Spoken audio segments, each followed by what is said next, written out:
Ce qui nous promettait, on récoltait ça.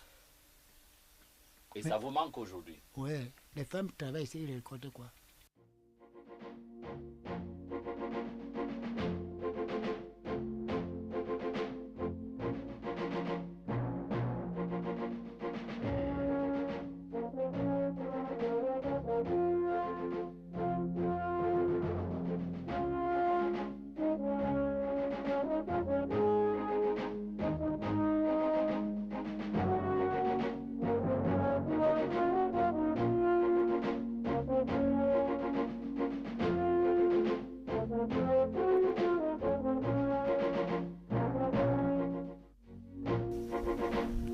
Bon, nous sommes ici à Ngoglitouba.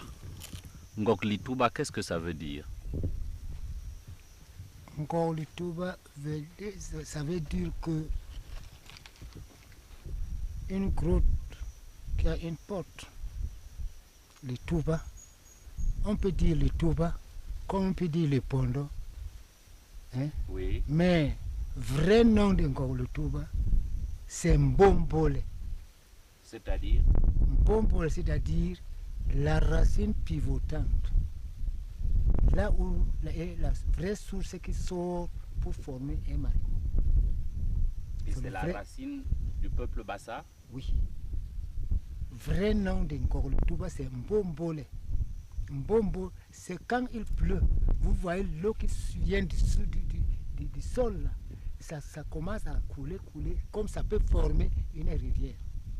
Et ça représente autant de branches du peuple Bassa? Du peuple Bassa. Donc c'est la ressource et la racine pivotante. Est-ce que tous les Bassa croient en Ngoglitouba? Même si tout le Bassa ne croit pas en Ngoglitouba, ça dépend d'eux.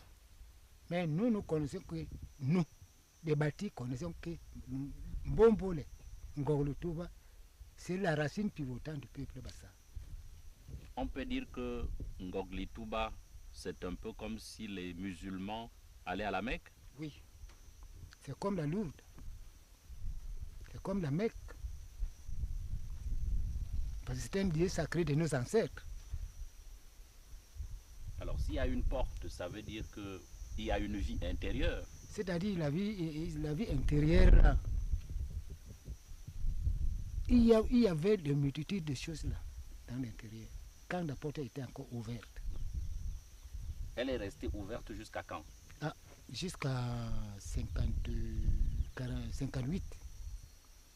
Dès le moment où on avait mis la croix là, ça a commencé à changer l'habitude. Donc les ancêtres ne voulaient pas d'une présence étrangère? Oui.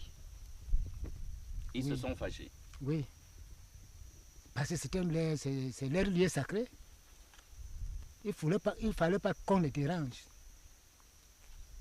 Est-ce que vous vous souvenez des circonstances dans lesquelles la porte s'est refermée? Comment ça s'est passé? Ah, c'est le bon Dieu qui a créé Ngok. C'est lui-même qui a fermé la porte. À travers les ancêtres? À travers les ancêtres. Parce que c'était leur demeure. Donc le bon Dieu a écouté les ancêtres? Oui. Dans leur colère? Oui. Parce qu'auparavant, ça nous signalait le malheur à chaque année, le bonheur à chaque année. Il y avait les poules qui chantaient là, on entendait, tout le pays entendait, les tam-tams.